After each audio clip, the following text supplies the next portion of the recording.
What type of father do you think you would be? Hopefully the one that takes naps all the time. I meant in the context of Fitz's father's figures, but I guess I should have added that part at the end if I wanted that. Yeah. I don't know. Like what? Like a Verity, a Burrich, or a Chade. I feel like none of them are good answers. That's fair. What about you? Definitely a Patience. Okay. That was not an option that you gave me. Well, So I don't have to be a father figure to my child, so. You'd be very forgetful about things and be like, hey, you have to be good at this. Oh, you're not good? Okay, let's throw this away and do something else. Yeah, basically. If I have to go strictly off of the male figures in Fitz's life, I feel like I'm closer to a Verity, mildly concerned, but trying to let him do his own thing. But in practice, it'd probably be more like Burrich, maybe? I don't know. Without the alcoholism.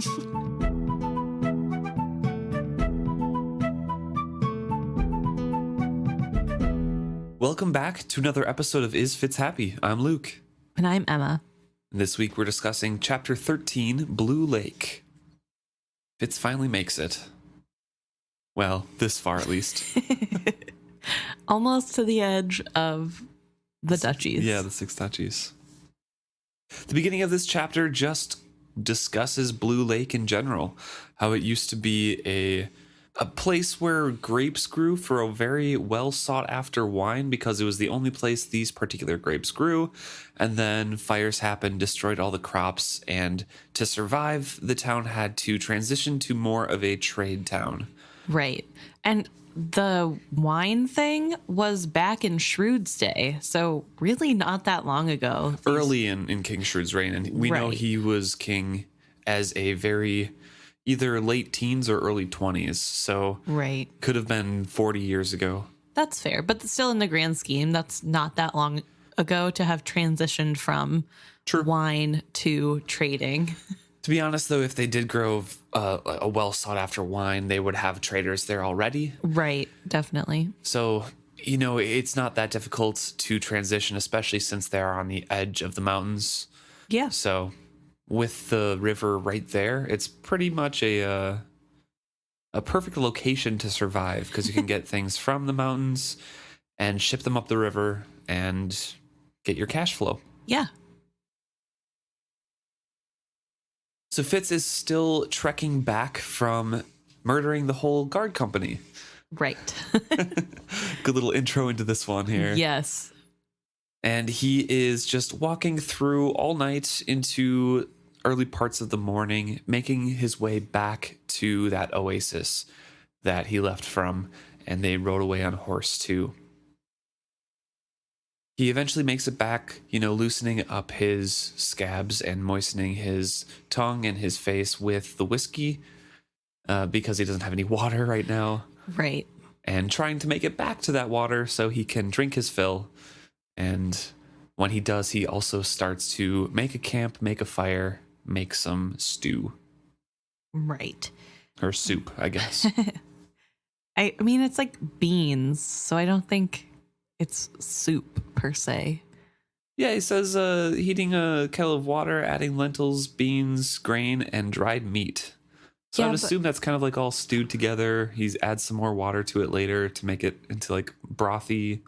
I guess I just thought that the way you cook beans is with water. That's true, it is. To like soften. Yeah. So I guess I don't know. Maybe it is just soup. I was thinking like a nice like rice bed with beans yeah, I don't think it looks and like jerky on top. But he does put grain in there, so maybe it turns into more of like a jambalaya, like a mushy. I wouldn't even go so far as rice because I feel like this is not a rice kind of locale. I suppose. So I feel it'd just be like a mushy, almost oatmeal-y kind of thing. Obviously, it's not oats, but some sort of grain in there. I don't know. But he eventually does, you know, take a wash in there, dries out his clothes. He's sitting by the fire, sipping more brandy, eating, and catalogs himself and his injuries and goes over everything and starts to heal himself up, bandage up, clean up, make sure he doesn't have any of his wounds get infected or anything like that, because that would be extremely harmful to his trek through the mountains. Right. And he's just cataloging himself to continue on. Yeah, and for once, he kind of stops cataloging. He makes note that what does it really matter if they aren't going to kill him, and continues on, which I thought is a little bit of growth, maybe. Yes. Yes and no. I feel like him going over methodically over his injuries and, inspecting them and cleaning them up is a very good thing. Right. And he kind of disregards that after a while. He's like, it doesn't matter if this is just a bruise or a fracture. I'll just keep going. Like, right. It seems very careless of his health, but in a different way than he has been before. So I don't know. It could be growth. It's just hard to say. I guess I see it more as growth because in the more recent past, we've kind of seen this cataloging turn into a moping of, oh, I lost. And the shying away from being hard on himself for getting hurt, I feel like is kind of good. But you're right. It's also a little dangerous to not be super aware of all the pains. When he eats, when he finishes drying out his clothing, gets dressed and everything like that, he decides he needs to sleep for a bit and moves away from that oasis just in case other caravans come through. Right. And I forgot to mention that on his way to the oasis, he says, I approached it cautiously, but my nose and eyes told me it was blessedly deserted. No mention of the wit. He didn't sense people. Yeah, I kind of looked at this description too and just kind of brushed past it just because I assumed he kind of equates his eyes to his wit sense. I don't know. I feel you think so? Yeah, it's like, oh, I see this like life form over here and I kind of notice it in my brain, and I don't know. I just, in my head, I just kind of put the two together, but there is no mention of his wit specifically, and he usually does, so. I just thought it was very interesting. I wonder if this is a leftover habit of being around the forged people. Yeah, it could be, definitely. Because forged ones don't work on his wit. True. However, every single time I feel like he's surprised by forged ones. Well, I think it would still be surprising, even if you're like not trying to look. Right. And so for a time he dreams, he moves away from camp, he falls asleep, dreams. Actually, he says he sleeplessly dreams for a little bit and then falls into a, quote, confusing dream in which someone called his name, but I could not find who. A wind was blowing and it was rainy. I hated the sound of the blowing wind, so lonely. Then the door opened and Burrich stood in it. He was drunk. I felt both irritated and relieved. I had been waiting for him to come home since yesterday, and now he was here. He was drunk. How dared he be so? A shivering ran over me, an almost awakening, and I knew that these were Molly's thoughts. It was Molly I was skill dreaming. And Fitz says that he doesn't have the will to resist, even though he knows he should, just to prevent any possible danger harming or befalling Burrich and Molly. But he lingers and watches the scene. Right. And I would also like to say that this debunks my theory that it was all his daughter calling him to the situation. Yeah. It is a little bit Molly. Well, I don't know that Molly is calling him per se, but he is skilling through Molly, not just Nettle. Right. I do want to say that he says someone called his name but could not find who. And we already get in the first paragraph of this point of view, Molly saying something is incredibly lonely. She is obviously still distraught and thinks about Fitz a lot in these things and could have called him. We don't get it explicitly. And Nettle still could have drawn Fitz in the previous times, but I still hold true to that it's Molly mostly that he latches onto for these for all of the visions. And I suppose if she had a little bit of skill I wouldn't think that it'd be super, like a lot of skill that she'd have on her or in her. We know it's not. Right. So I think that it would make sense if you lose a loved one. She knows Fitz is dead, or at least knows that he had been killed. So it would be really hard to grieve that death, especially with the ending that she left Fitz with, of not knowing that he's a dad or really having the chance to see if he would come after her. I think that would be really lonely and sad and just not a fun way to have to grieve. So I could see that reaching out a lot more than later in life when she's a little bit more over it. I don't want to say over it, but it's only been a few months, like 6 months or something like that. And you leave your loved one and assume that they will continue living their lives, and then all of a sudden they're dead. Right, yeah. Later, so death is really hard to process in the best of times. Yes. When situations get weird, it's probably way worse. Mm-hmm.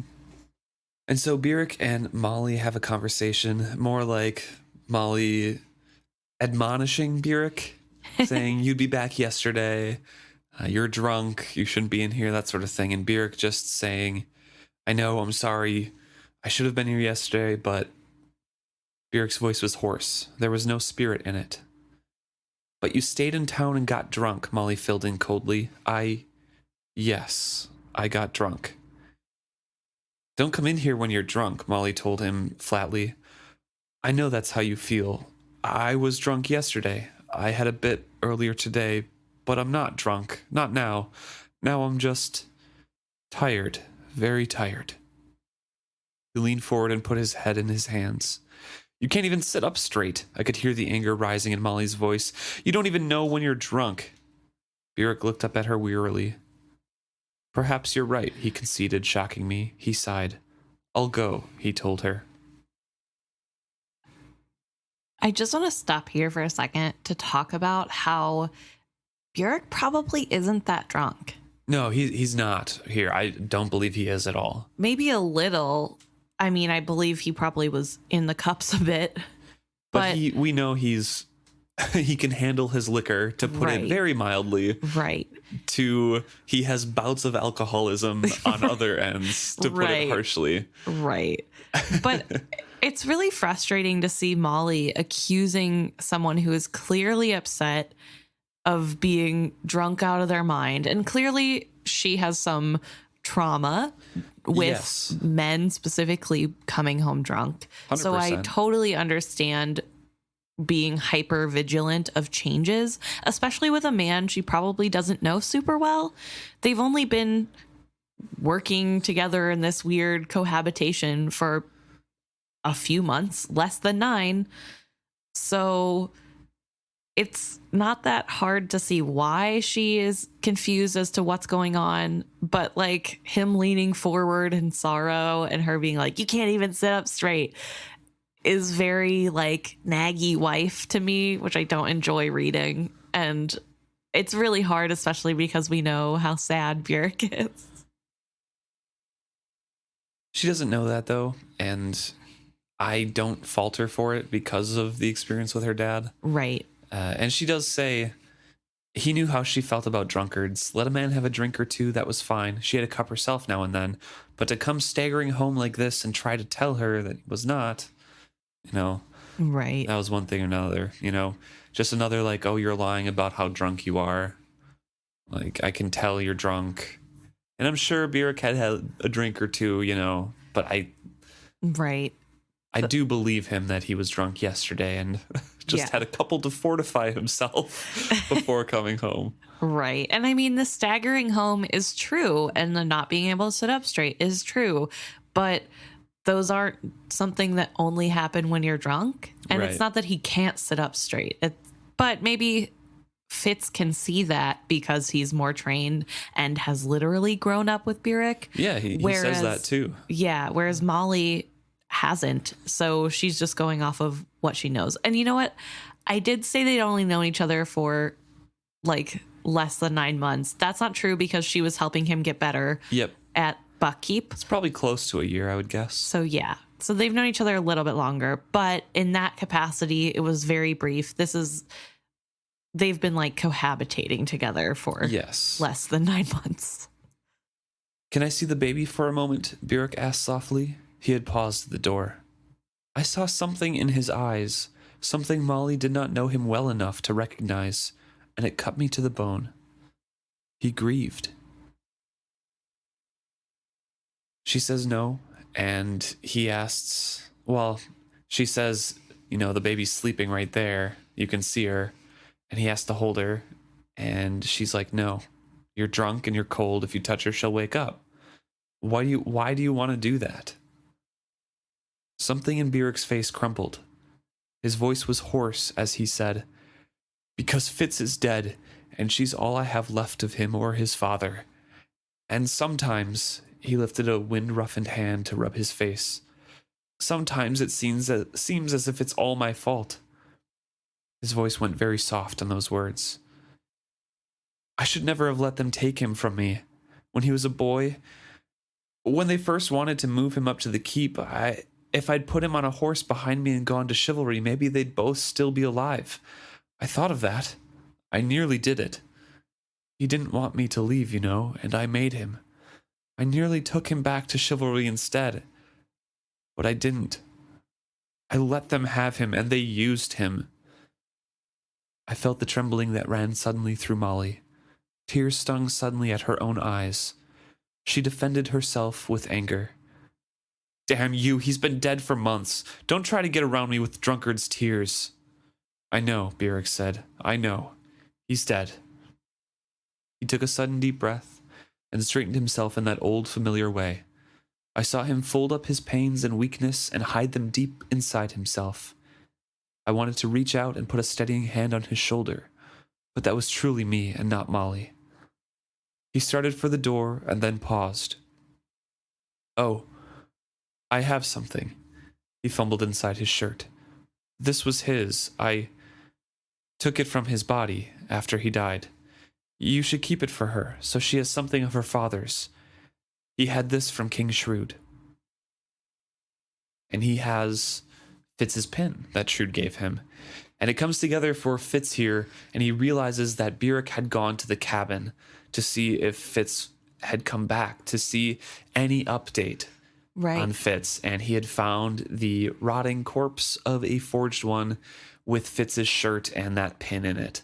Right. And assumed, because Fitz notes that that forged one was of a similar age and of Buck descent as well. So had the dark hair. That Burrich must have thought that was Fitz, and now truly believes Fitz has died. Right. It's interesting that we don't see any reaction from Fitz at first while Burrich is talking about this grieving process. There is no confusion or wonder. It's just sort of a retelling of here's what's happening, and then, oh my gosh, this is why. And it's really sad. Yeah. For a lot of reasons. But I think what's the saddest, in my opinion, is that Burrich is clearly grieving. And this is very fresh for him because he knows Fitz didn't actually die. Right. And he has to grieve that alone because he can't let Molly know that Fitz was alive and that he let him die again. Right. And that'll just ruin everything. And she needs him. And so there's this really big loneliness in this pain. And Molly, because she is a person who defends with anger as a way to cope or a way to survive the environment she grew up in, lashes out instead of comforts. And that just doesn't help the situation. And I don't blame Molly for lashing out because she doesn't know the situation and she's also grieving. It just is so sad. And I feel so bad because I just wish that Fitz would have told Burrich later, even after what goes on, that he is alive. And I know why he doesn't, like in his own mind, but just seeing this grieving process. Yeah. So sad. And this book in particular, we've touched on it before, and I think I've mentioned it before, really talks about loneliness in an in-depth and nuanced way, in multiple different ways. Right. You know, Fitz and Night Eyes both experience loneliness in their separate ways and find comfort with one another. Burrich has it here. Molly has it. It's everywhere. Kettrican feels it throughout the whole series. Right. Yeah, it's rough, but it's a very interesting look at the different loneliness and feelings that people can have from different events Right. that Robin Hobb goes through. Yeah, loneliness can take many different forms. I also do want to gripe a little bit about the fact that Burrich assumes that Fitz is dead. I know that it's wearing Fitz's shirt and it has the pin, but I wish he wouldn't think that it was Fitz, because Fitz can survive. I guess what context does he have that it was a forged one? That's but your straight fan theory. Yes. You know, that's like your reader mind. He should know. I know, so he should. And so, hearing that Burrich now believes that Fitz is truly dead, Fitz tries to reach him with the skill, but of course, Chivalry has sealed him all those years ago. Can't reach out, can't contact him, saying that he's still alive at all. And eventually he just wakes up. Right. I do quick want to ask, why do you think Burrich is blaming himself for Chivalry's death still? I think it's because he was the right-hand man. He was the guy there that was going to protect Chivalry at all costs. And since he got sent away and didn't fight that, Chivalry died. And we've talked about how deeply driven guilt is into Burrich's psyche and his character True. in general. He pretty much thrives off of his guilt and his, self-doubt, and how he's not... He hasn't made any of the right choices in his life. Right. And that's why he wanted to make Fitz come out all right and become the man he was meant to be, because Burrich was not able to do that. Yeah. And I feel like that just losing anybody, Burrich will still find a way to blame himself. That's fair. And it is a pretty normal reaction to have. Yeah. If I was there, this wouldn't have happened, Right. I could have done something. Something would have changed. It's very normal. So Burrich grieves and Fitz is awake and realizes that he is very strongly skilling out because he's trying so hard to reach Burrich. So he immediately shuts himself off because he doesn't want to risk their safety now that he's gone back to his senses of, oh yeah, there are people looking for me. And he thinks about how lonely and scary it is when none of your friends believe that you are alive.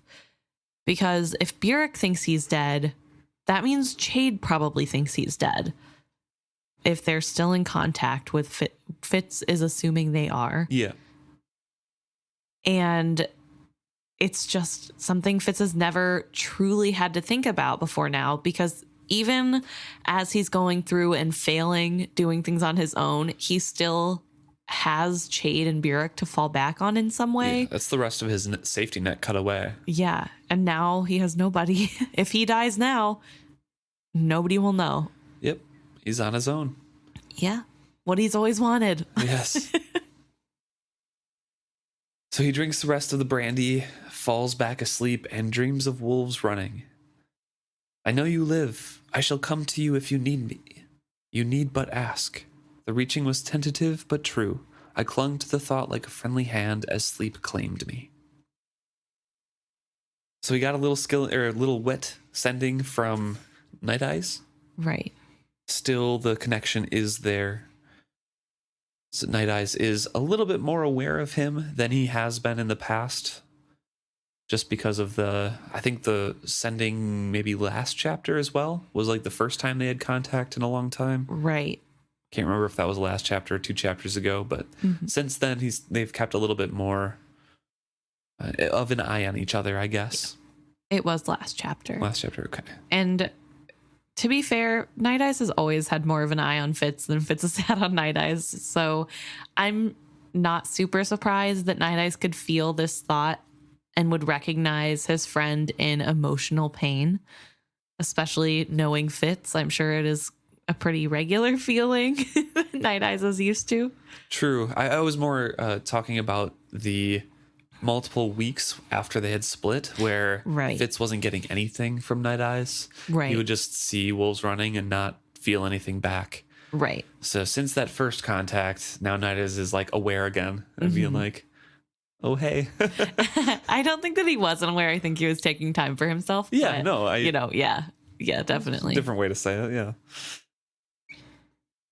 And so the following days, Fitz walks towards Blue Lake.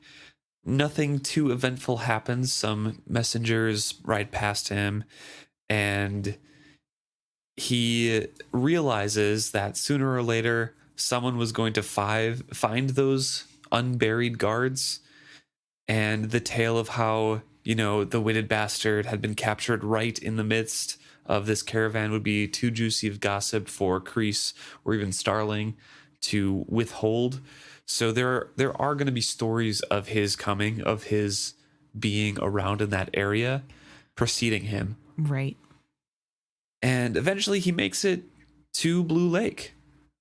He sees the wisp of smoke in the distance and walks through. He realizes that it has taken him longer than he thought it would to get this far, mostly because the last time he came through, he was with the marrying caravan for the wedding between Verity and Kettricken. And even though that took a long time, it is way longer to walk by yourself through this area. Right. So it has taken up more time than he thought, and he is getting a little desperate. He notes that the snow would be deep before I reached the mountains, and I did not know what conditions I would face as I traveled up into the heights of it to find Verity in the lands beyond. I did not truly know if he still lived. He had spent much strength helping me win free of Regal, yet come to me, seemed to echo with the beating of my heart. I caught myself keeping step with that rhythm. I would find Verity or his bones, but I knew I would not truly belong to myself again until I had done so. I think this is so interesting because obviously Fitz is in a bad mood. His friends think he's dead. And so now he's worrying the worst about Verity because they can't talk with the, skill as they usually do. But it really made me wonder, what happens if Verity were to have left the area that he was before?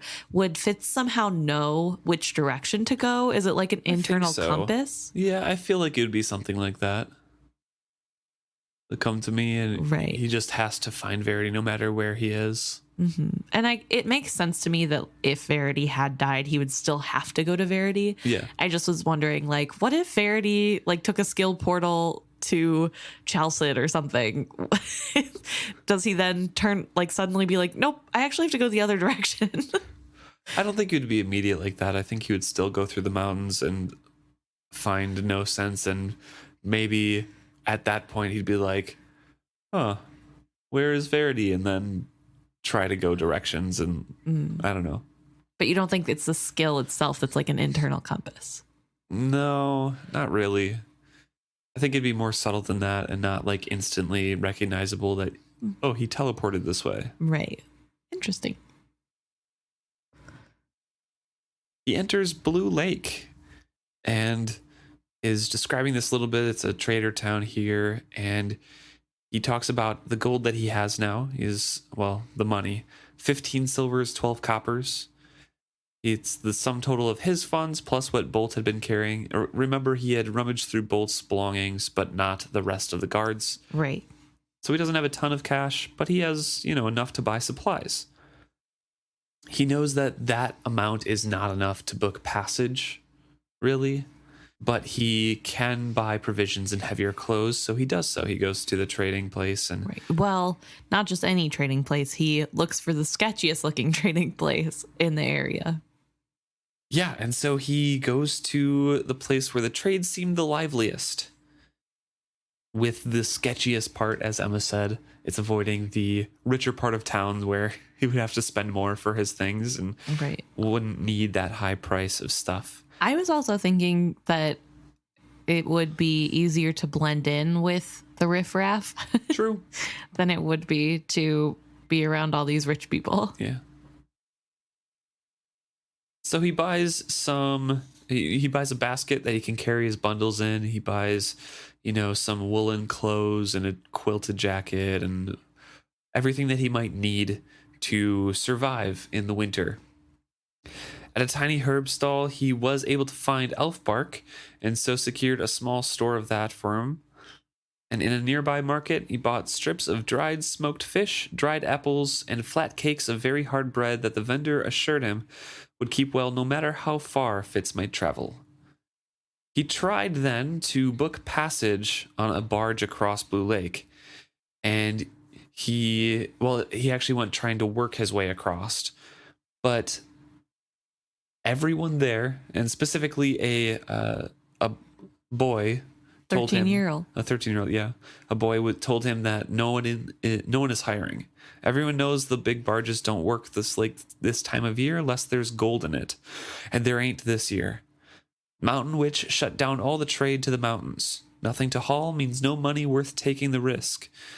And that's it, plain and simple. But even if the trade was open, you'd not find much going back and forth in winter. Summers is when the big barges can cross them from this side to that. Winds can be iffy even then, but a good crew can work a barge, sail, and oar there and back again. But this time of year, it's a waste of time. So he learns that there's lots of, winter storms that can blow past and destroy even a good cruise ship, and it's not worth taking any cargo across during the winter. Right. Also, he learns that the only other way to get past is by paying gold, and he doesn't look like the type of person who would have gold, which is true about him at this moment. And he listened to other people as well and learned the same things, had it confirmed for him that the Mountain Witch had closed trade, meaning Ketchikan, and that nobody was sailing this time of year. So at the moment, he's kind of stuck. Right. Because he was advised to, avail himself of 5 gold pieces if he wanted to get across then. And remember, his earring was worth, 3? I think offered initially, and that was enough for a very nice horse plus food for his journey. So he's going to need a lot more money if he wants to cross by normal and legal means. Exactly. I also want to point out that the rumor about the Mountain Witch is a little crazy at this point. So the Mountain Witch had closed the passes and innocent travelers were being attacked and robbed by mountain brigands. So for their own good, travelers and traders were being turned back at the border. War was looming. This is really interesting to me because this is just an escalation of what we've already heard. And it's changed because I believe at the last town Fitz was in before making the journey across to Blue Lake, Regal was the one who cut off trade, but it was because the Mountain Witch was there and they were being unfriendly. Am I wrong? No, yeah. The rumor was always that Ketchikan is the one that cut off trade. We know personally that it was Regal who did it, but the rumor was always that Ketchikan is the one who did it. Just to, because she doesn't recognize Regal as the true king or whatever reason that he gave. Right. But we hadn't heard anything about the brigands, attacking travelers or anything like that until here. That was the new stuff added. Yeah. And I was wondering, do you think that there are pharaoh guards really attacking people and stealing their money dressed like mountain people? Or do you think this is like a skill message that has been sent out by Will, that the people just feel like this is true? No, I think it's just a rumor that they spread around and they don't need proof of it because they already have, the king's word that the Mountain Witch is doing this stuff. And it's just a short leap there because he's been working for 2-3 years to sow all of this disinformation and propaganda against Kettrakin and the previous Farseer family. So right. I feel like it, even if it is like has a scrap of truth to it, it's probably the soldiers that got sent across the lake and never came back. And they're like, oh, they were actually attacked by mountain brigands and not lost on the lake or whatever. I don't think it's necessarily people posing as brigands because remember they were turned back from the border, quote unquote. Right. In that merchant caravan. So I guess I'm just having a hard time, especially this close to the mountain, people just believing that that's true without any proof, because they would have had to have been doing trade with the mountain people for a really long time. And it seems odd to just turn on the people that you've been friendly with this long. Maybe there has never been friendliness. Maybe it is a little bit like racist in some way.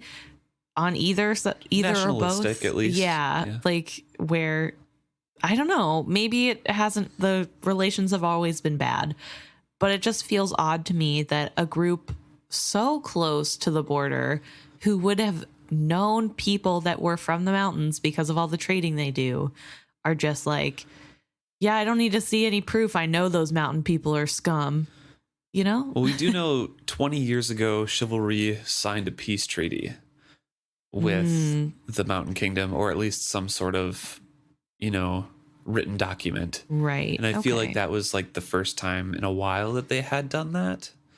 Okay, so I think it's just within the past 20 years, and 3 or 4 of that, Regal has been working against it. Right. Okay. Good point. That's a good recall. Yeah. So I feel like there's definitely enough time, and propaganda can seep into people's minds pretty easily. That's fair. And flip opinions, especially if you have a high opinion of the person who is giving them out, who is their supposed king, True. So Fitz finds a cheap inn after buying his supplies, pays for a common room in the loft, washes up, got a hot bath, and sits in the common room listening to gossip and eating some of his soup or some of his meals. Right. And he's listening to all of these rumors, this gossip, getting the feel of the town. And he says the second night he was in the inn, he heard a rumor that 12 king's guards had been found slaughtered by brigands half a day's ride past Jernigan's Spring. By the next night, someone had made the connection, and tales were told of how the bodies had been savaged and fed upon by a beast. So this is double the amount of guards that actually were there. Yep. There were only 6 guards. Now there's 12 dead guards. But also you skipped over the first night's best part of gossip that Jake Ruddy Nose got his ruddy nose bitten off by Crookarm the Scribe. Crookarm is such a good name. A scribe biting off someone else's nose. It's pretty wild. You just kind of breezed right by that. So I wonder if they ever pop up again. Oh my goodness. No, definitely not, because Crookarm is such a wild name. What if Crookarm was the guy with the barrel in the first book that yelled at Fitz or cornered Fitz? He's not smart enough to know how to write. That's not fair. I think a lot of people in Buck are educated, but they're not. Oh, that's right. So there. Maybe he wasn't smart enough to write. No. But what kind of kid do you want your child to grow into with the name Crookarm? Like a thief? Question mark? Pretty sure it's nicknames. Maybe. You never know in this book. True. And so the teller of the story about the 12 dead guards being savaged upon by a beast were obviously linked to the witted bastard, while Fitz is sitting there in the midst of them hearing the story and I don't have red eyes. I'm probably not going to get found out. It's probably just scavengers, chewing on the corpses after I left because they're hungry for a meal. So oh, whatever. They're not going to find me. Right. I don't have fangs either.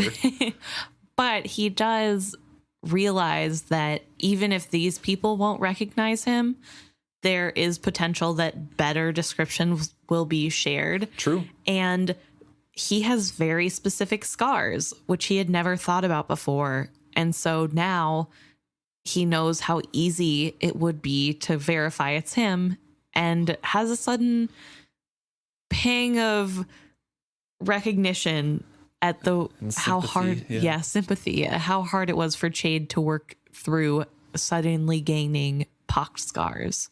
Yeah, definitely. So he's reflecting on that a little bit, on his appearance as well, and he is again down on himself and says, in a way I reflected I was as much Regal's creation now as Chade's. Because his scars and his broken face and everything no longer startled him when he saw it in the mirror. It was a part of himself now he accepted. Not exactly accepted who he was, but accepted the changes to his physical appearance. Right. But of course, he has to relate that back to his biggest nemesis in his eyes. Right. And he does make the comment, Chade had only taught me how to kill. Regal had made me a true assassin. I feel a little lame because I have no idea what he's talking about. He's wrong about himself in this line, but what I believe he's talking about is Fitz doesn't care if he kills the guards who beat him or Regal at this point. He's always had doubts. He's always not liked killing under Chade. He knew how to do it. He learned how to do it. He could be good at it. But the pain that Regal put him through put his mind into a place where he's like, I can kill. Okay. See, every time I read that line, I'm like, Fitz, you literally haven't successfully killed the right target yet. Like, that's not true. He has in the past for Shrewd, but like, since Regal's dungeons, which is a little harsh, but true. I don't know. So I guess that makes a lot more sense. I'm sitting here like, didn't you accidentally kill the wrong person and then also not correctly poison everybody? Like, it worked out though for him. So a true assassin. So he says the third evening in the inn, he heard gossip that made Fitz cold. That the king himself was in Blue Cloak along with the head skill wizard. So he learns that Regal and Will are probably in Blue Lake, and they rode in to deal with what the Mountain Witch had done to block the passes and trade and stuff like that.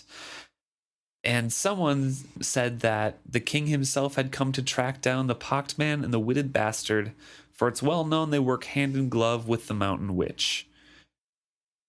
And so he has learned that Regal is in town and immediately kind of sets out to find where he's staying and finish his job once and for all.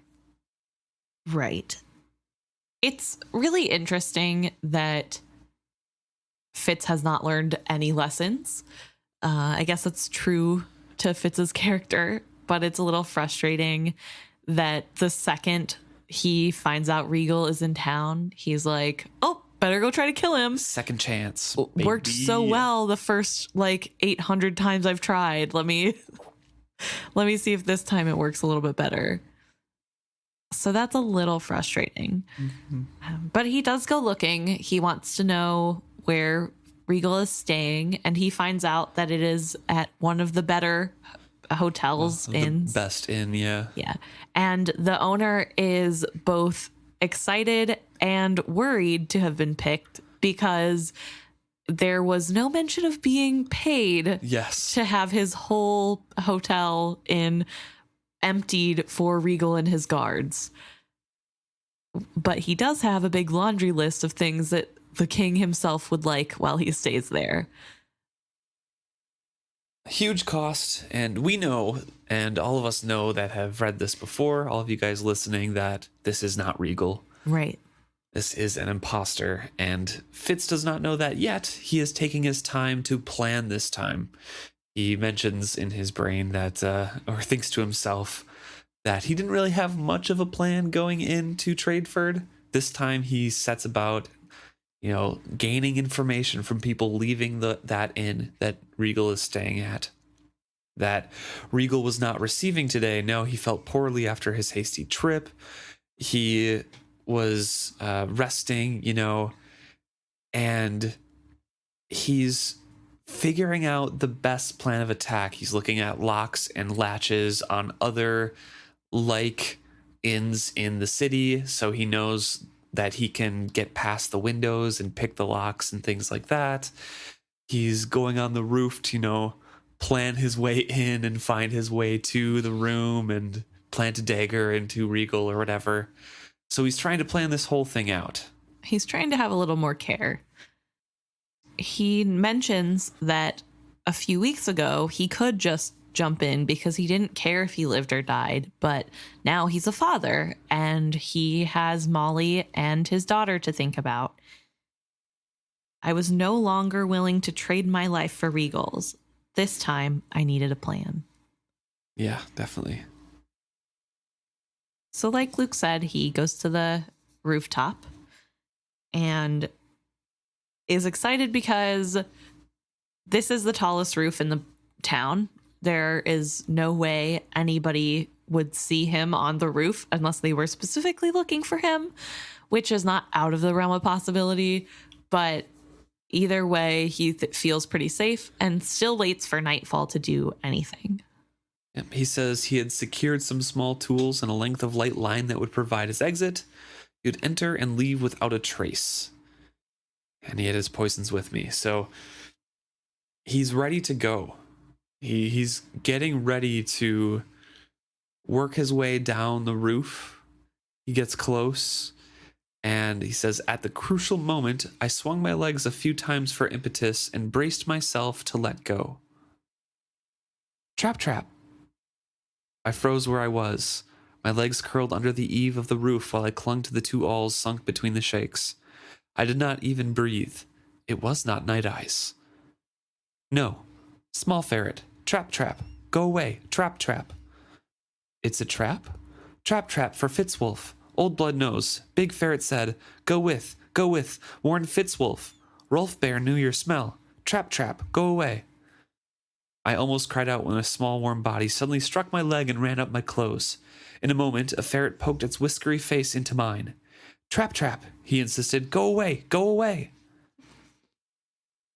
So Fitz kind of edges back from the precipice of leaping forward and communicates a little bit more with this ferret and knows that someone had bonded this animal. It wanted to be his first choice. Right. But someone had. And this animal is also very angry. Yes. Furious. And he says, Big Ferret hurt to death.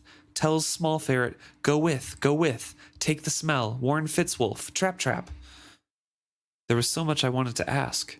Somehow Black Rolf had interceded for me with the Old Blood. And he was... Fitz kind of reflects that ever since he left Tradeford, he was fearing that every witted one he encountered would be working against him because he had heard Regal had hired Old Blood to track and hunt other Old Blood.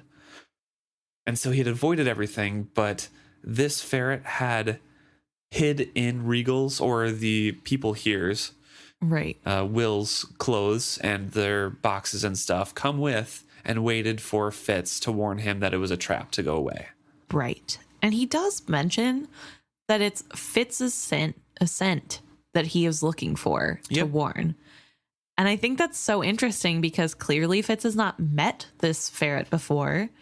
So maybe there's a wit skill, a part of the wit that lets you share scents with other animals? Possibly, yeah. Yeah, maybe just like a feeling of what this is kind of thing. And you pass that information along through the wit. Right. And I guess, animals don't have a way to communicate the same way humans do. So if they communicated with smells, that would actually make kind of a lot of sense. But yeah, I don't know. I thought that was really interesting that specifically he found Fitz because he was looking out for the smell. Fitz asks if that ferret, wants to come with him to leave. And what he doesn't know is that Big Ferret, as this ferret has deemed him, impressed Small Ferret's mind with this singular task to kill Regal. And he says, no, go with, hide in the one-eyes things, Will's things. Warren Fitzwolf, go with, find Old Blood Hater, Regal. Hide, wait, Old Blood Hater sleep, Small Ferret kill. It was a dying wish of his previous Bond partner to kill Regal. And it must have taken a while for this to happen. To kill Regal? I thought the dying wish was to tell Fitz this is a trap. Well, he was a small animal with a small mind, but an image of Regal, Old Blood Hater, was fixed in that simple mind. I wondered how long it had taken Big Ferret to implant this notion firmly enough for him to carry it for weeks. Then I knew a dying wish. So, the last message, warn him it's a trap, but, you kill Regal. Okay, I did not even catch that. I was like, no, he's in his mind because he's mad that he killed his friend, but no, that makes sense, actually. Yeah. Kill him. And we know that this small ferret succeeds in the end. Right. He actually Spoiler. does. Yeah. He actually does. And Fitz is like, how can you kill, Regal? And all of a sudden the ferret is at his throat, kind of nibbling at his jugular vein. Right. Yeah, Fitz definitely underestimates the ferret because it is small, but that ferret doesn't have any problem showing him who is the real boss here. Yes.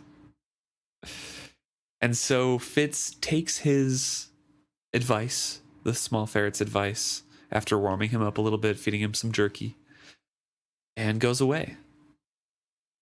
Someone had given much to send me this courier. I did not wish to face Will in any case. Much as I wanted to kill him, I knew now I was not his equal in the skill. Nor did I wish to spoil Small Ferret's chance. There is honor among assassins of a kind. It warmed my heart to know I was not Regal's only enemy. Soundless as the dark, I made my way over the inn roof and then down to the street by the stable. And he returns to his inn, sits in the common room, has some soup with two men at the table as well. Right, where he pays another copper for another night, which means he's up to 3 coppers for a night. But 1 copper is worth a teapot? I don't know. A teapot and 4 other things? Look, the money here, it doesn't make sense. It doesn't make sense. When a hand fell on my shoulder, I did not startle so much as flinch. I had known there was someone behind me. I had not expected him to touch me. He turns around and it's Starling. Not a he. Not a he. Starling. Yes. Which makes me feel like she has a really strong grip for Fitz to assume. I mean, she's a harp player, right? Right, yeah. So she would have to. And also calluses from the harp. So he's like, oh, this is totally a dude. Turns around, it's Starling. Also, the assumption that you're in a seedy inn in a town, Yeah, it's probably going to be a guy to come pickpocket you in this society. Right. I looked up at Starling's smiling face and my guts turned over inside me. Tom, she greeted me jovially and claimed a seat at the table beside me. And she seemed entirely too pleased with herself to suit Fitz. I said nothing, but only looked at her. She made a small gesture toward my bowl. Please go on eating. I didn't mean to disturb your meal. You look as if you could use it. Short rations lately? A bit, I said softly. Also, we should mention that last time Fitz saw Starling, she was in just a plain-ish cloak. She had holes in her ears for earrings, but wasn't wearing any, and was just kind of very plainly dressed. And now she has several silver earrings in her ears. Her cloak is new and nice. She clearly has come into money lately. Yes. She's cleaned up. And Fitz finally asks what she wants. They have a little conversation of, I want a song, blah, blah, blah. The whole conversation of like, I know who you are. And Fitz is like, no, you don't. I'm not that person. Right. She asks if he has a room so they can talk more about this song that she wants to make. And he points out that, no, there are no rooms here. And so she says, well, I have a room, so you can come with me. And also, there was a fine shoulder of pork roasting on the hearth fire when I left. It would likely be cooked by the time we got there. Which, of course, makes Fitz a little bit more lenient towards going anyway. And my favorite, I think this part makes me kind of fall in love with Starling a little bit. He says, I couldn't afford it, I told her bluntly. I could, she offered blandly. Get your things, I'll share my room as well. I just love her. And if I decline, I asked quietly. Again, she made the tiny shrugging motion. It's your choice. She returned my gaze levelly. I could not decide if there was a threat in her small smile or not. Do you think she is threatening here? No, I think she knows Fitz is going to follow her. Yeah. Well, Starling in this, and I have a couple things highlighted of what Fitz notices about her. She is very, very confident in her own knowledge and abilities, to the point where if she, like in a later point in this chapter where Fitz knows something before her, she is mad about it. Right. Because like, no, I have the best knowledge. Right. Like to an annoying point of like, I'm the best person and I know everything around here. Right. It's a touch of arrogance, I suppose. 100%. But she kind of deserves it. She was right. She is very witty. She has street smarts as well and can put things together. No problem. Yeah. I forget how much I like Starling. I think she doesn't get a great start per se. She's fine, but she's kind of boring, I think, when you first meet her, in my opinion. She's almost forgettable. Not quite. But because she is like, hey, you're Fitz, right? But I think up until that point, she's a little bit just like, oh, she's just a musician. Yeah. And now she has this personality and it's coming out more. And I don't know. I just really like this chapter's version of Starling. Yeah, I was going to say I'm very up and down on Starling as the story goes on. Because she's very confrontational about who the fool is later on their journey. And she's a morally gray person. Everyone here. Yes. But except for Kettrikin and Patience, I would say. Everyone else is very morally gray. Yes. Yeah. No, I don't know, but I really like... Maybe Chivalry, from what we hear. Yeah, that's fair. I guess I just like how strong she is in a way that's so different from Patience and Kettrikin's strength. We have Patience, who is strong in that she is being herself, even though it's not popular, and then takes care of Buck, even when it's hard. And then we have Kettrikin, who is a literal warrior who can forge steel, which you have to be a little strong to do. Silver. And just she does silver. Sorry. But either way, I think you'd need muscles. And just goes after her husband while pregnant alone and stays alone in a foreign country. She has so much strength. And then we have Starling, who is witty and confident and knows her stuff and isn't afraid to tell people what she knows and be herself. I just think has gone through so much trauma and still is out there adventuring. Yes. And, living her life. Yeah. And I just think it's so cool that we have these 3 strong women and they're all so different. Yeah. I should also say Molly is also a strong woman. I just feel like we don't see her as much in the strong woman role because Fitz places her into a box of the person that he to protect. He loves her. And so she isn't viewed as much as in a strong light, but you can tell just from what she had to go through when she was a young child with her drunk father and taking care of a shop by herself and then deciding to be a single mother rather than stay and get rejected by the father. I don't know. she also has a lot of strength, and it's really cool. It's nice to see women written about with so much strength, I guess. Diverse cast Yeah. as well. Yeah. Mm-hmm.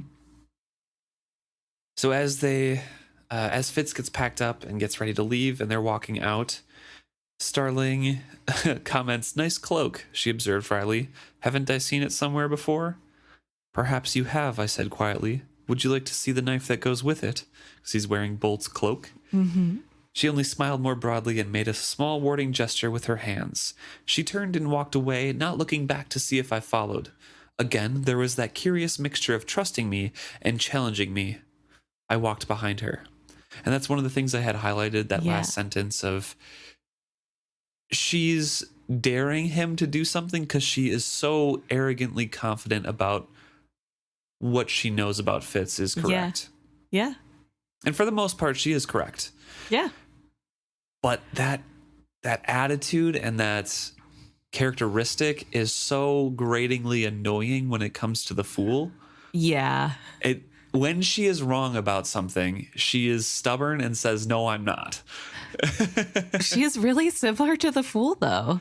She is. The fool is also a little arrogant about what he knows. To be fair, 100%. he is clairvoyant. Yeah, he is prescient. So yeah. That's kind of... I guess when you can literally tell the future, it'd be a little hard not to be arrogant.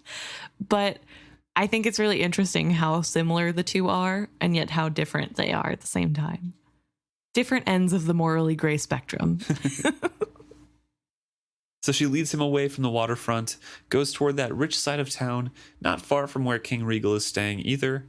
And, well, King, in quotes, King Regal. He says, "It was not so far from the inn where King Regal was not truly staying at all."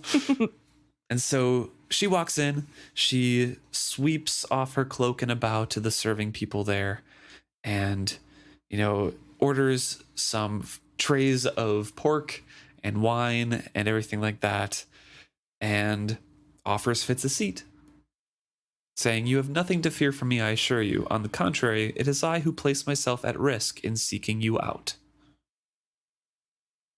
I do want to say quickly that I thought it was interesting that Fitz now knows Regal isn't there, because though he knows it's a trap, that doesn't mean that Regal isn't there, right? But he is sussed out that probably Regal's not there if Will is setting a trap for him. Right, yeah. I don't know. Interesting. Fitz is smarter than we think sometimes. He was raised by Chade. That's true. That is true. But he does... I shouldn't even say raised. He was specifically trained by Chade to be smart. To pick things out, I suppose. Yes, to pick patterns out. Gather clues. Yes. And so the serving boy brought 2 platters of the roast pork, some fresh bread and butter, and apple wine to go with it. He exchanged some small chatter with Starling and served it on their table at Fitz notes with a charm and grace that bespoke his interest in Starling. Another patron called him away, and Starling attacked her plate with appetite. The food sounds good. So does Fitz. Yes. And he immediately is not worried anymore about what's going to happen. He is consumed with how good this food tastes. He does wait a moment before attacking his after she starts eating. Right. But then he gets lost in the sauce, quite literally. I mean, listen to this description.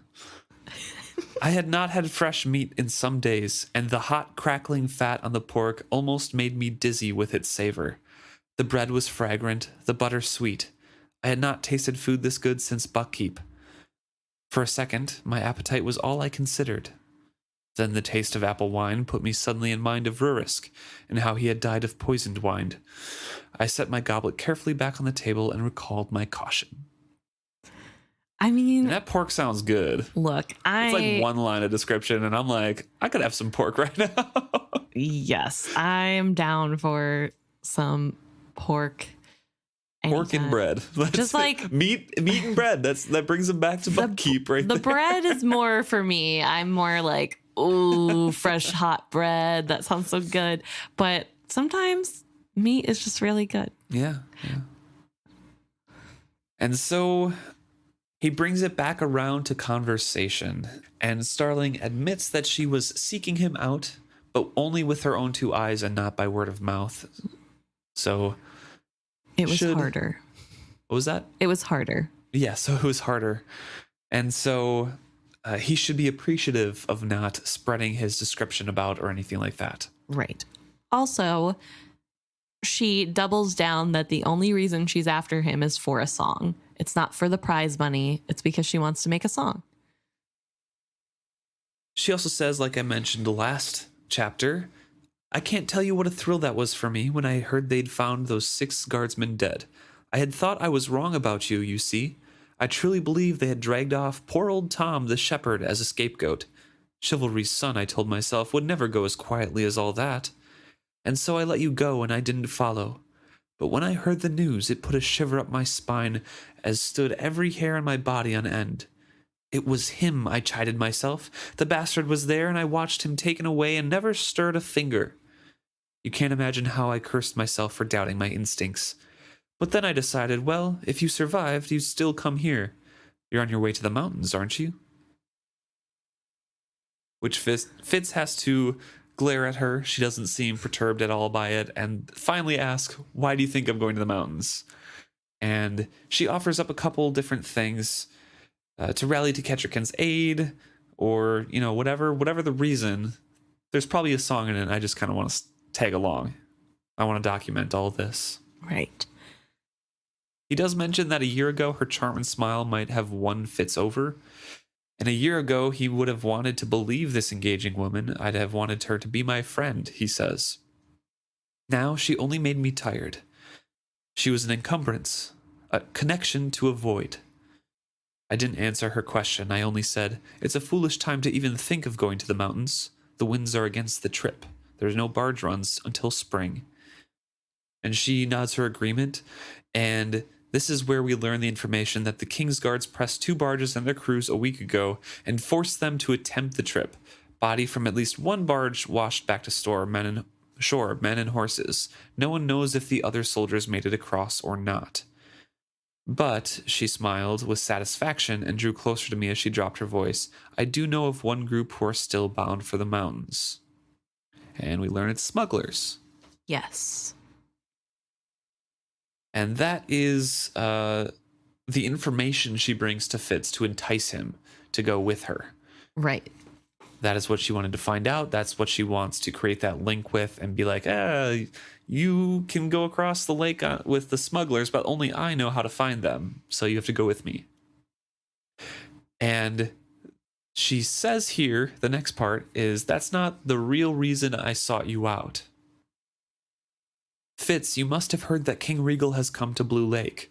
But it's all a lie, a trap to lure you in. You must not go there. I knew that, I told her calmly. How? She demanded. She spoke quietly, but I could see how annoyed she was that I had known before she had told me. And that's the other part I had highlighted, with her supreme confidence and arrogance in her knowledge that she can't be, you know, she's astounded that someone else found out before she could tell. You know, to be fair, Fitz fell for it. So he did. But he did know before. He did know before her, but only because a ferret told her, which he plays off as, perhaps a little birdie told me. You know how we witted talk to all animals. And she gets all excited, like, really? And he just raises an eyebrow at her. But he did get told by an animal, and he can talk to all animals. So I don't know why he's like, I can't believe she believed he can't that. talk to all animals. Well, if they want to talk to him or have the capacity to talk. Exactly. But like, essentially, he can talk to every animal. I don't know. So I thought that was like a little bit rough of Fitz to be like, I'm so much smarter in a situation that's like a technicality. But also, I think it's sweet that she was like, hey, this kid's going to go after Regal. I better stop him. And looking back, how did Fitz not know this was a trap? Well, first of all, do you think she did it purely out of altruistic reasons? Just like to be nice and like save this kid, like you mentioned? No, I think that's part of it, though. I don't think she's a horrible person. And as soon as she knew there was a trap for Fitz, I think she would be on extra high alert to be like, I better save him so that he doesn't get killed. And that means that probably he would owe his life to her and she could follow for a song. I think that's more so the angle, I think. But I don't think that means that she would let him die either way. Right. I mean, maybe if he was a nobody, I guess. She wants her song. Yeah. So I suppose maybe it's not super nice. She wants her legacy, which is one thing that we do I kind of want to talk about and bring up right here. She is infertile due to the trauma that she went through. Right. With the Red Ship raid on her town. Mm-hmm. And she is obsessed with leaving a legacy, a song to be remembered. She cannot have kids, as far as, first time readers know at this point. We know she does get pregnant later. I forget the Lord's name. Oh man.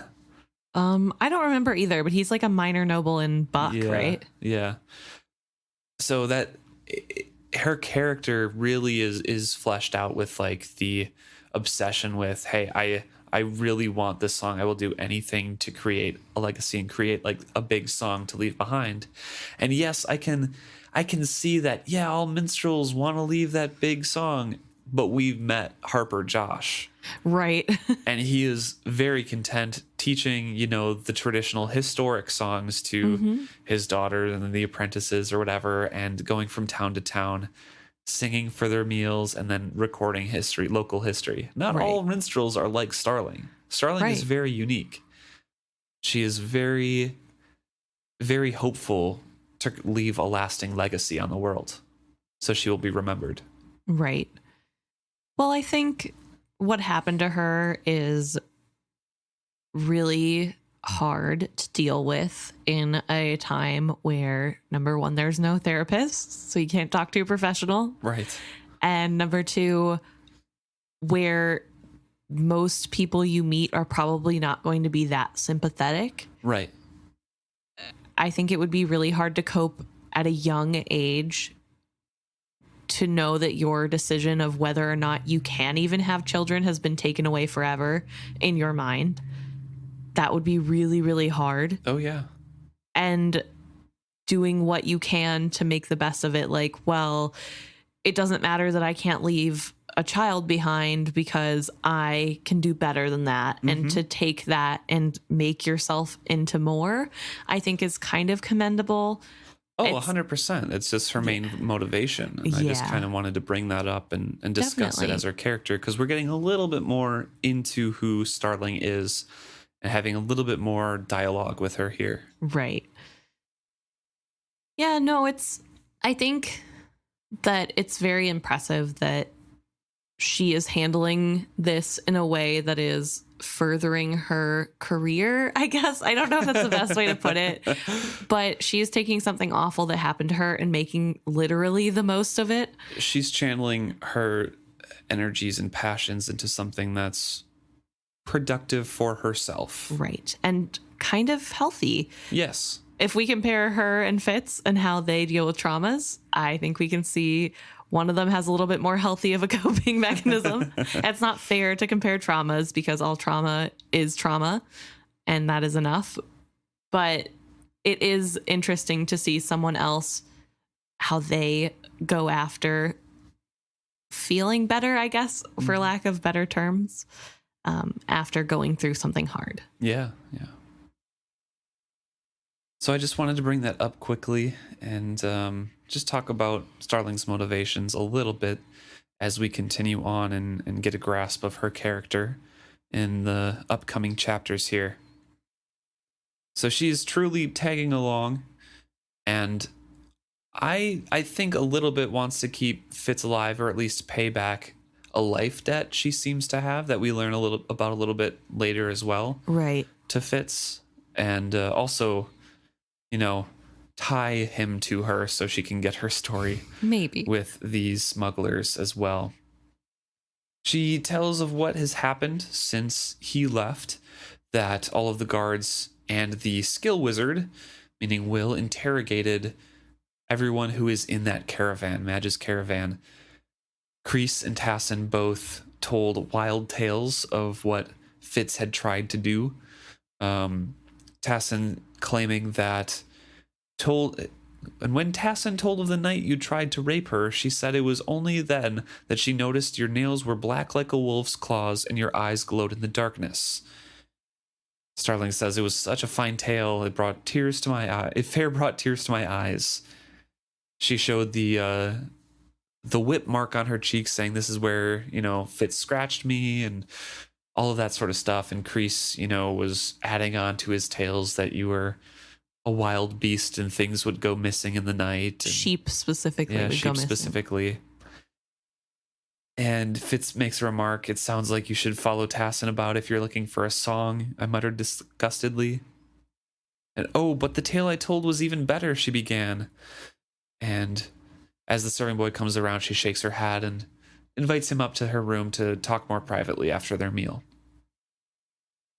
So they head up there, and it's a simple, clean room, and Fitz feels like even this kind of room feels like a luxury to me right now. Right. I've spent so long in the wilderness or in common rooms or filthy that this feels very nice. And he kind of comments before she picks up again on her story of what she has been doing. He kind of comments on how he thought she had no more coin than he did at the start of that caravan trip. And she says that, well, everyone's paying me very well for the stories. I was a minstrel in the midst of the caravan where you got taken and where the guards ended up dead. So yes, I'm in demand here. All of the patrons at the inns are paying me very well. And I am doing the best I can to make money. Right. She admits that she was not the person who made up the glowing red eyes that Fitz has so fondly asked about, but that some other guy had done it. But she did him one better. She talked about how he had fought like a buck and that your right arm is still bearing the savage mark of King Regal's sword, and above his left eye he'd a streak of white hair as wide as a man's hand in his hair, and it took 3 guardsmen just to hold him. He did not even stop fighting, even when the leader of the guards struck him and knocked teeth from his mouth. And she says that he should thank her for making it harder to recognize him. Yep, because she reversed all the directions. The slash was on his left arm, and I believe his white streak is above his right eye. And of course, he is not missing teeth. Yes. Also, the white streak isn't very wide. No, true. It's not. Because he was able to pluck a lot of it out and not go bald. And so Fitz is asking, like, how did, Kreese and Tassin react to that? Because they know me as well. And she's like, they're fine with it. It just makes their stories better, basically. They offered reward for any word of you.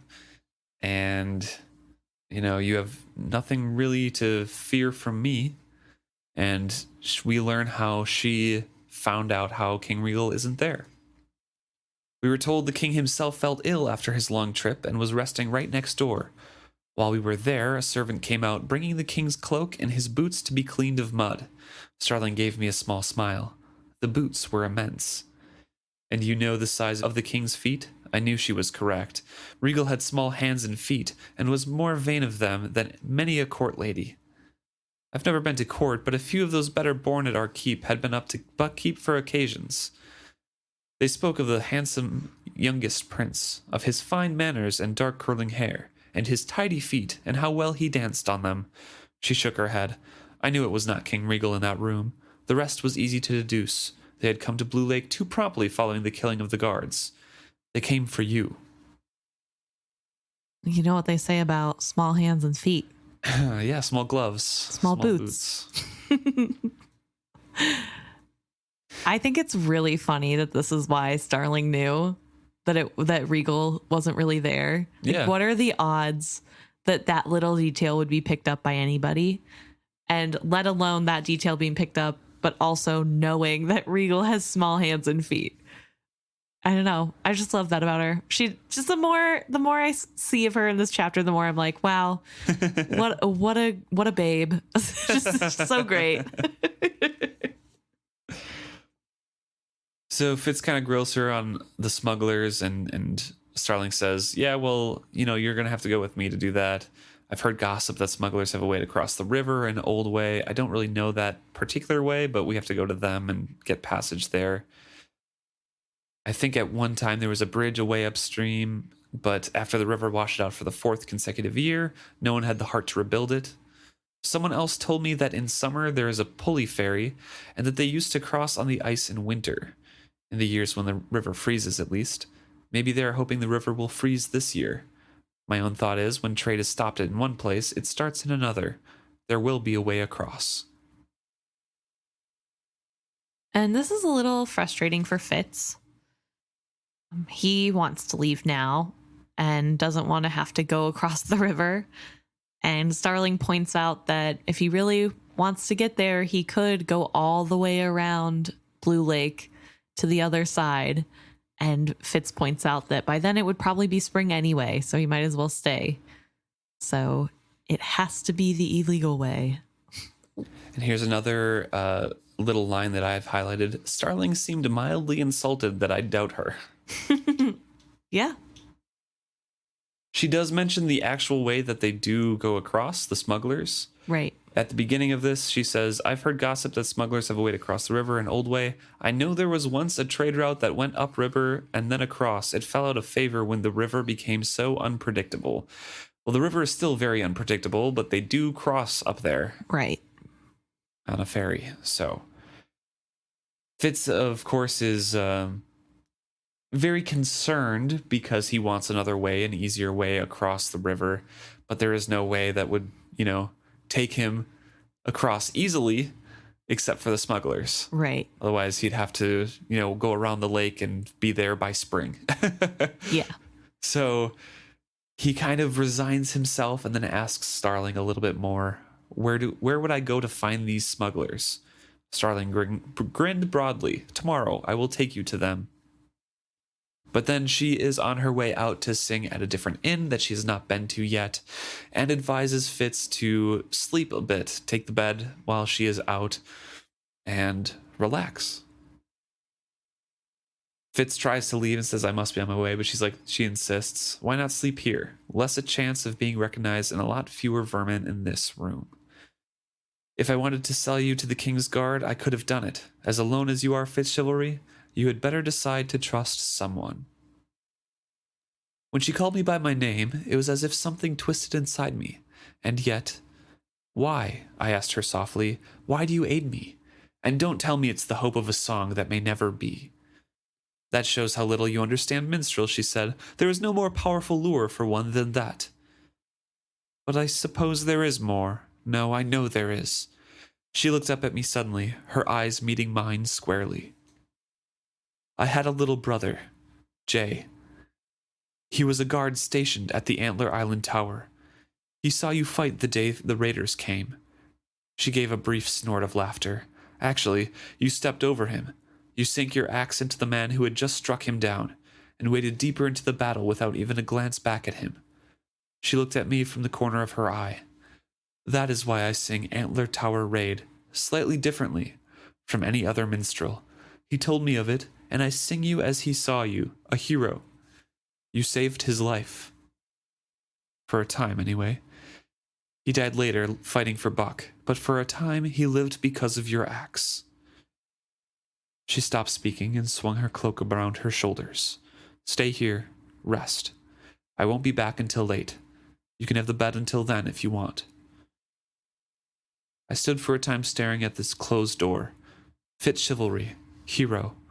Just words. But it was as if she had lanced something inside me, drained away some poison, and now I could heal. It was the strangest feeling. Get some sleep, I advised myself. I actually felt as if I could. And that's the life that I was talking about.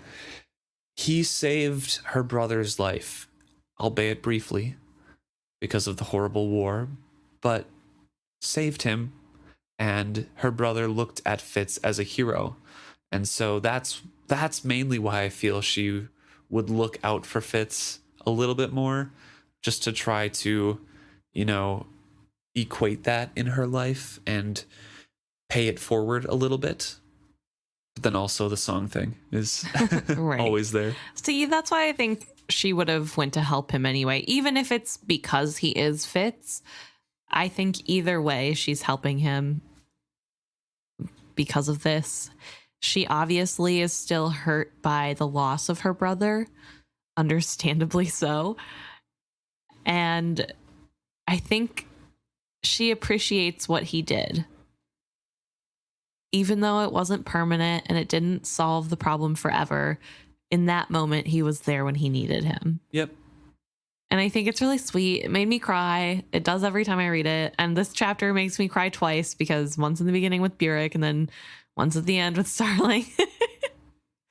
But also, it's just nice for Fitz to hear a good story about himself. Yeah. Felt as if something was lanced from him, some poison drained away. Yeah. And even though he doesn't probably remember this kid or even the instance that Starling is telling him about, I'm sure it feels good to know that there is somebody, or there was somebody out there who saw him as that much of a hero, right, who he changed the life of, even briefly. Mm-hmm. And it's a little bit more personal than just hearing her sing Antler Tower Raid. Right. It's an actual person behind those feelings instead of a slightly different way to sing a song. Right. So it feels more of a personal connection. Also, he finally gets to sleep restfully. Yes. I think we can say if Fitz is happy this time. Yeah. He's a hero. He is a hero. Yeah, we can give him a happy on this one. That's fine. We're giving him a happy on this one. We have done more for less.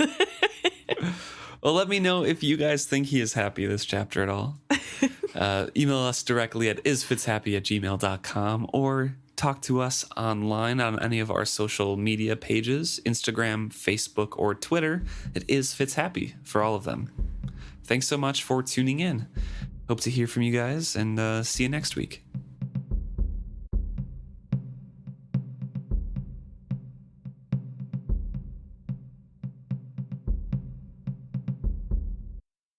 Okay, now we get to come to our favorite section. Time where we do listener thoughts. I have no name for this section. It's been how long? But always my favorite. And before we do get to listeners, though, we do want to shout out, there is a new Realm of the Elderling podcast in the mix. As you guys may know, there's us and there's Buckkeep Radio. And the new podcast is Return to the Realm. So yeah, it's also going to be, I think, rereaders, but they're doing it more of the Buckkeep Radio style, where they're doing chunks of chapters at a time. I think they just released their first episode. They have a trailer and introduction episode, and then they have their first 4 chapters in episode done, I believe. Yes.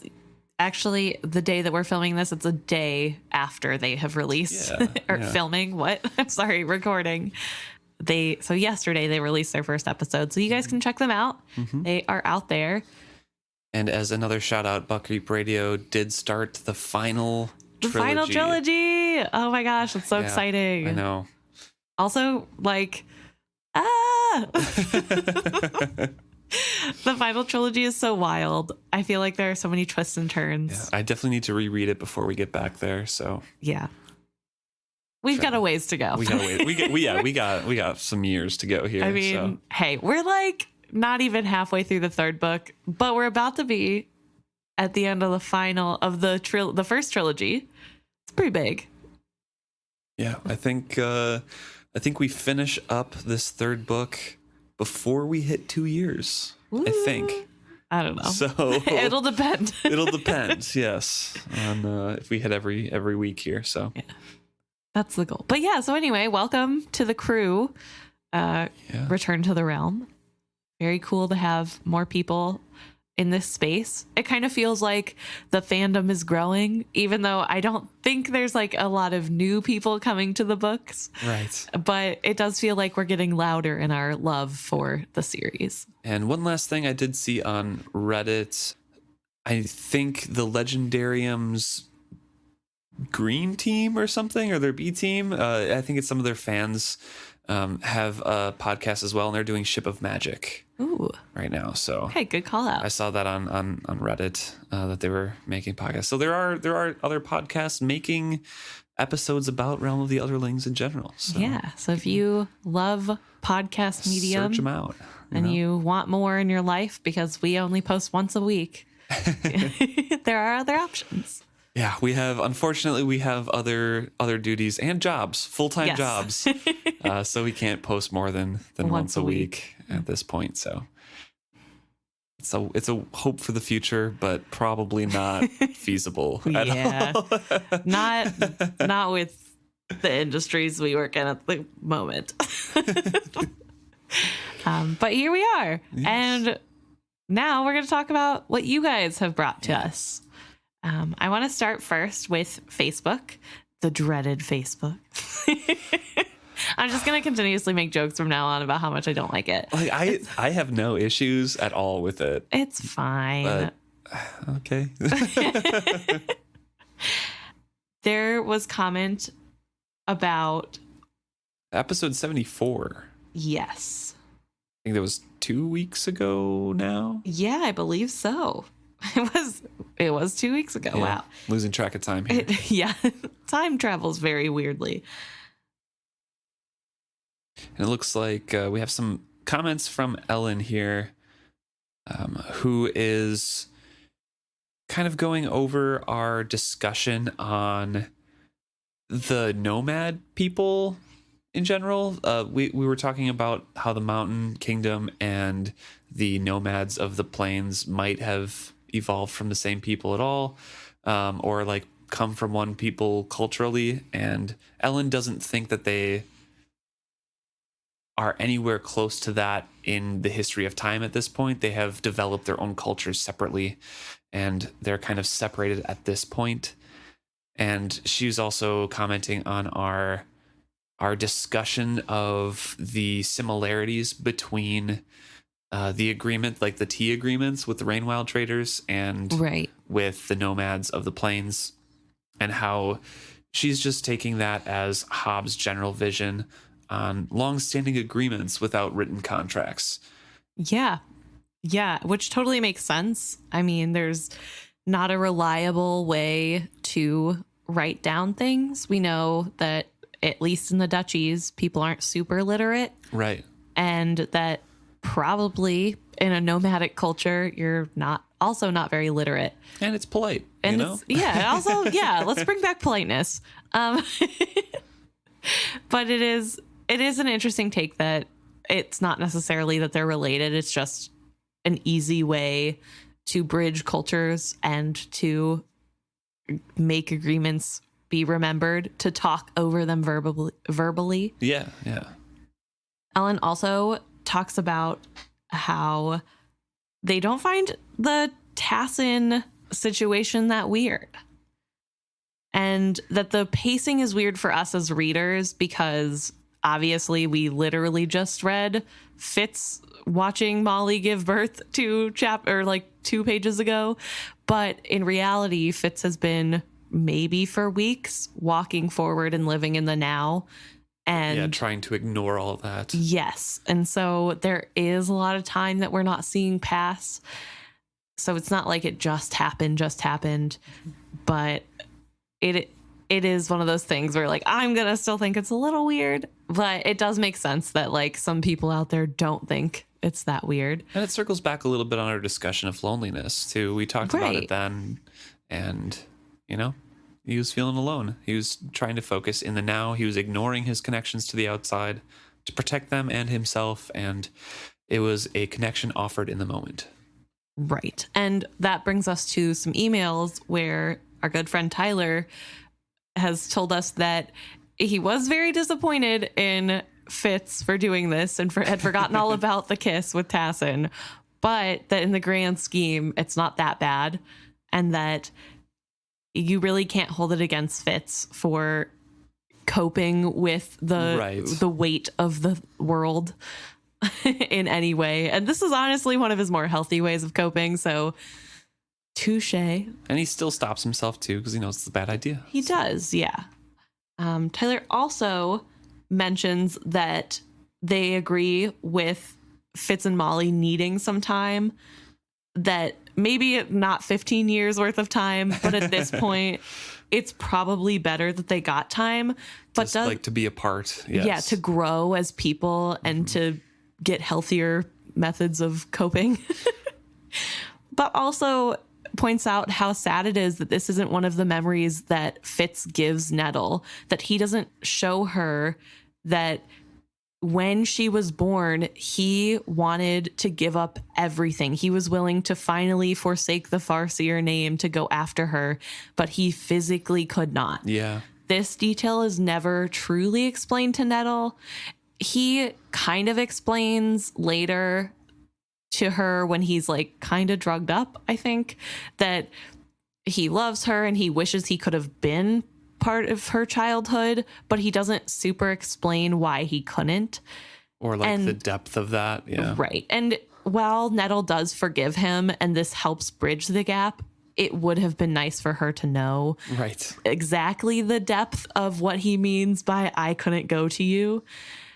And it's one of those things that reminds us that Nettle is in Fitz's mind for the whole series and that he truly loves his daughter.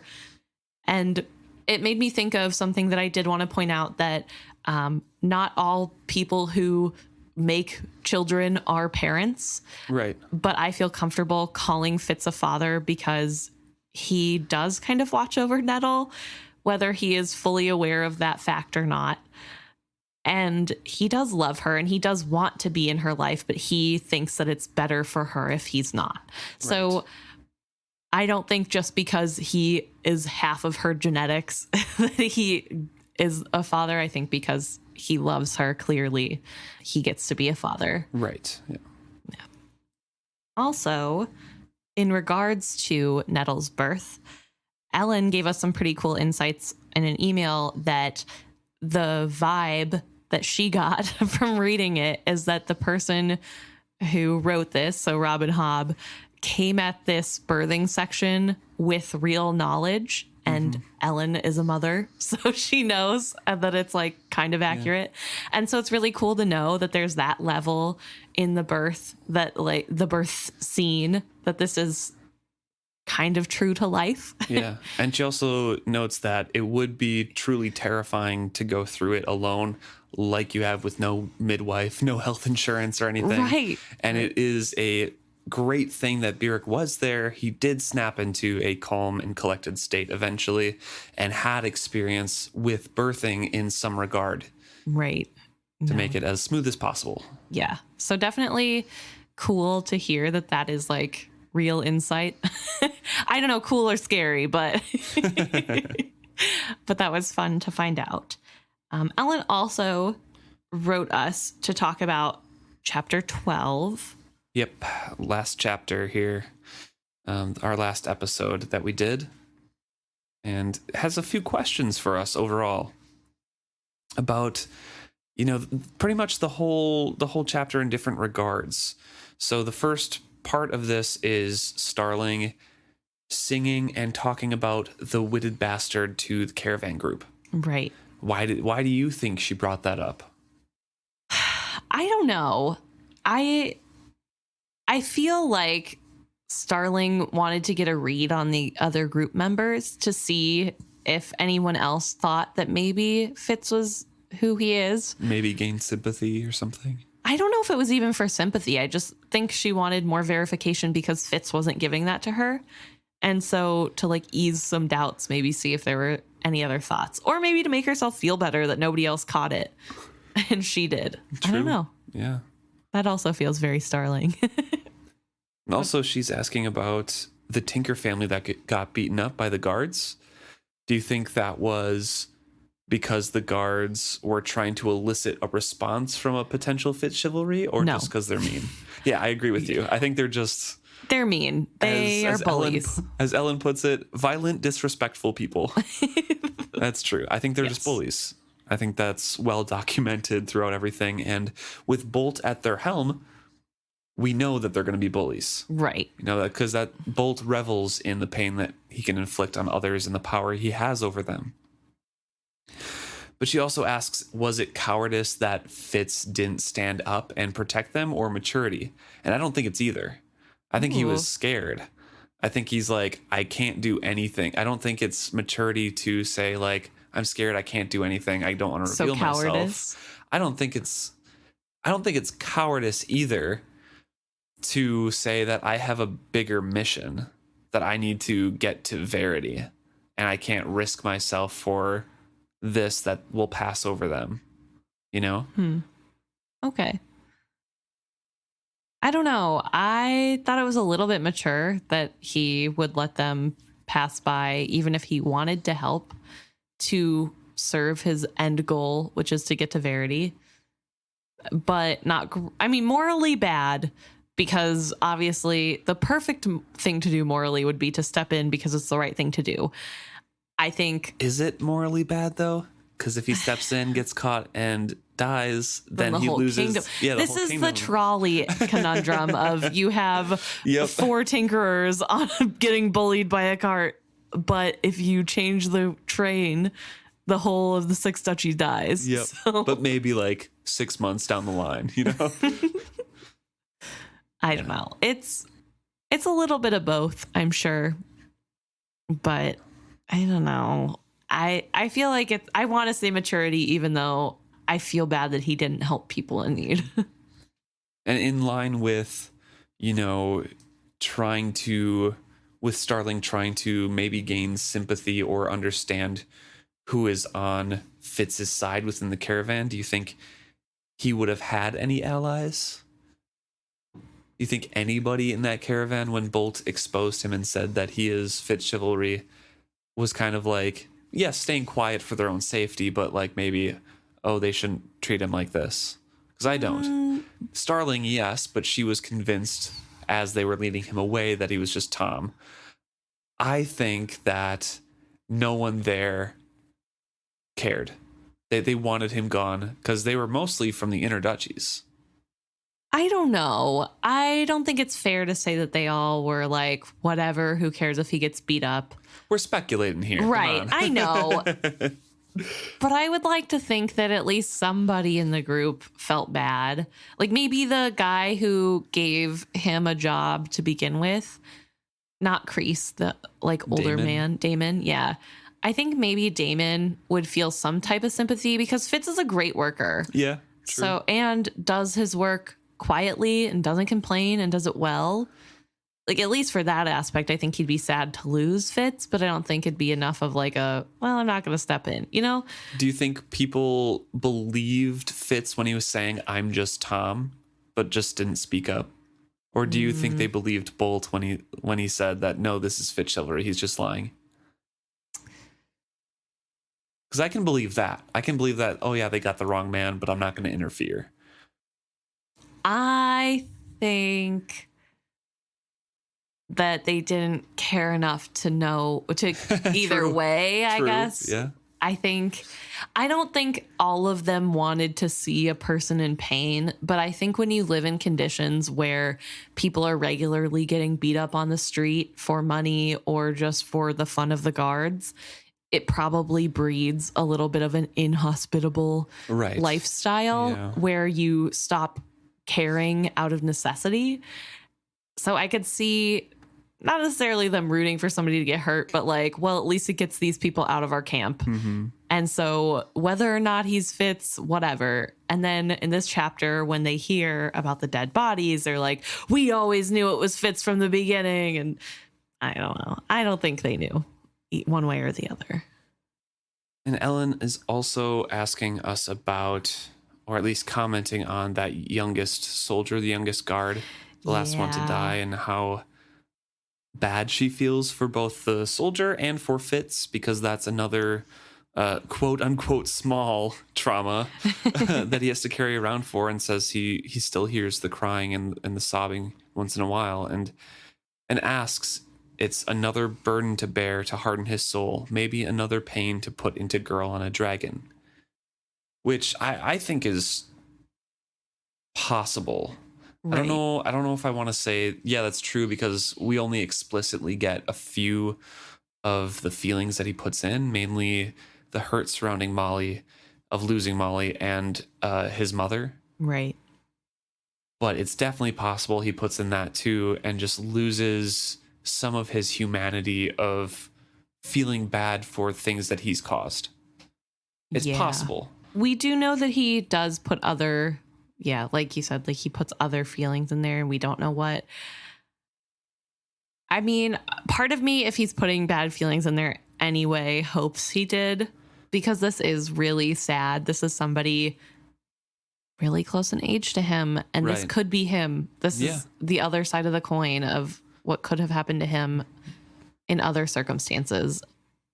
And I think that would almost make it harder. Mm-hmm. I don't know. It's all rough. Mm-hmm. And There's lastly, a lot. There's a lot of stuff going on there. Yeah. And lastly, Night Eyes. Ellen is asking about Night Eyes and why did he make contact with Fitz now during the whole caravan event rather than Tradeford? Okay. Is now the time that he decides to leave the other wolves and come back to Fitz, which the answer to that is no. He's still with the wolves in this chapter, so we know he hasn't left yet. Here's my not so nice theory about Night Eyes and the Wolf Pack, which is not very nice to Robin Hobb as a writer, but I think it was a scapegoat to not have to deal with trying to hide Night Eyes through this scene or through these couple of chapters. That's my theory, that is the whole reason why he's there. So he has to keep touching base because we don't want to forget about him because he's always going to come back. But I think the whole reason he's not here is just because it'd be way harder to hide him in a desert than in the woods.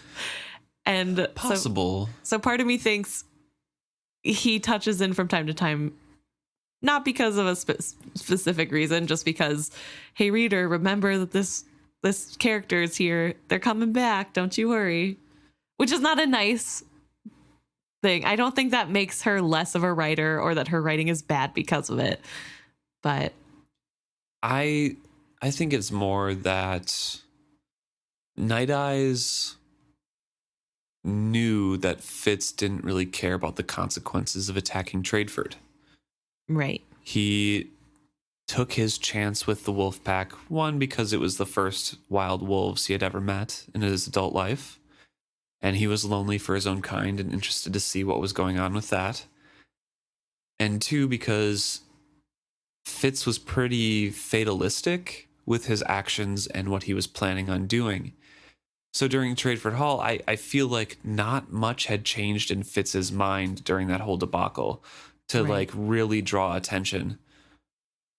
But during this, Fitz has a new lease on life. He wants to survive. He wants to go back. And this struggle for life, this struggle for I need to survive and go through this is kind of a new feeling that Night Eyes can ascertain through their bond. Sure. And that's why he reached out during this scene. In my mind, more so, just because he could feel a difference and be like, hey, is everything okay? Like, I can come back if you need, kind of thing. Right. I guess if I'm not being so harsh on the, like, thinking about it the way I do, potentially this is just the first time that Night Eyes has felt safe enough in his pack to use this ability, if that makes sense. Yeah, it could be true. I think it's a little bit of mirroring of Fitz. Fitz can't use the wit around his own kind because it's weird and makes him stand out. And I am sure something similar happens when animals use the wit, that it makes them stand out and seem odd. And whenever you're trying to gain the favor of a pack, you don't really want to be that different, probably. And so maybe this just shows that that Night Eyes has kind of gained more trust with the group and that he's feeling more able to sneak off or to just be himself. Definitely possible, yeah. And that with this struggle, there's more depth of emotion rather than just, if I die, I die. Mm-hmm. So thank you, Ellen, for sending Yes. that in. Thank you. And I'm going to bring it to Instagram because we got a really interesting message from Cello Cohen. Or Cello Cohen, if you're going instruments. Yeah, I suppose it could be cello. Sorry.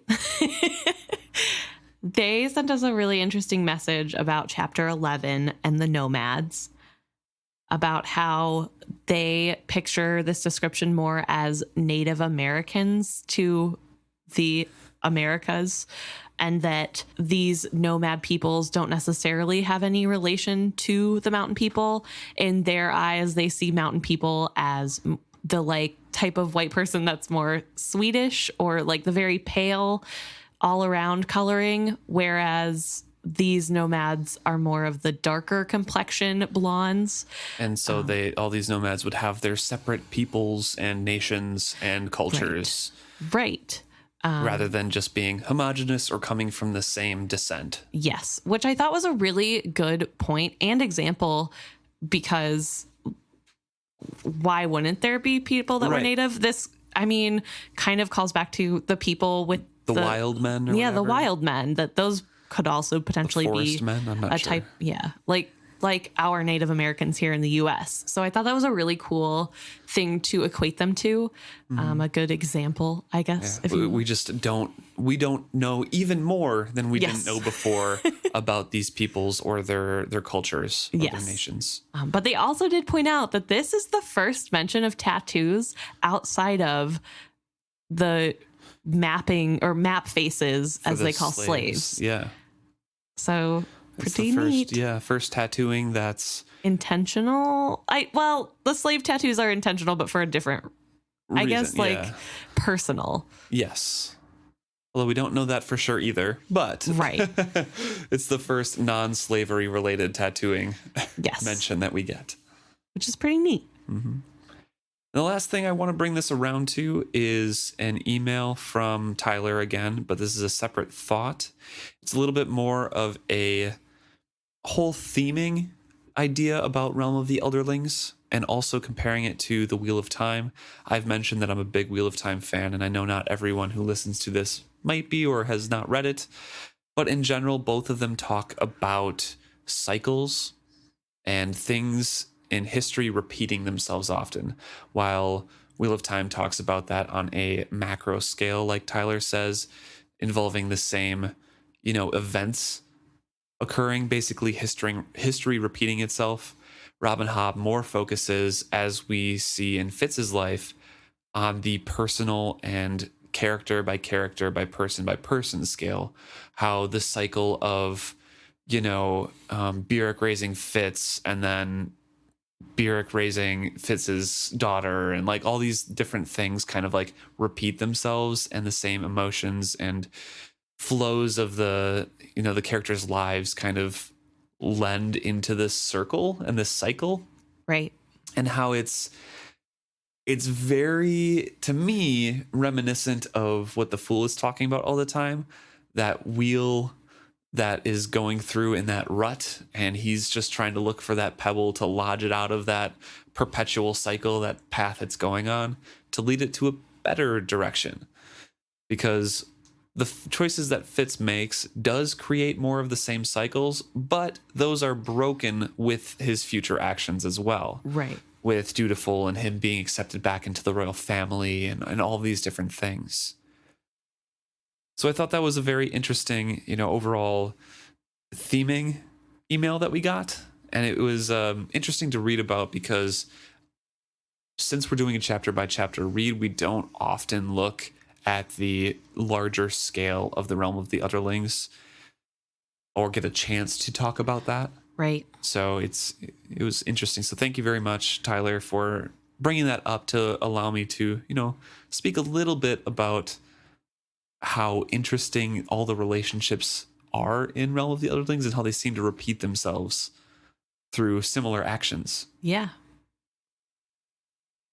Always very fun to hear from everybody, to get new ideas or to read things different ways or to hear that you guys vehemently disagree or are excited to agree with us. Either way, we always love hearing from you guys, and we can't see what you guys bring to the table next week.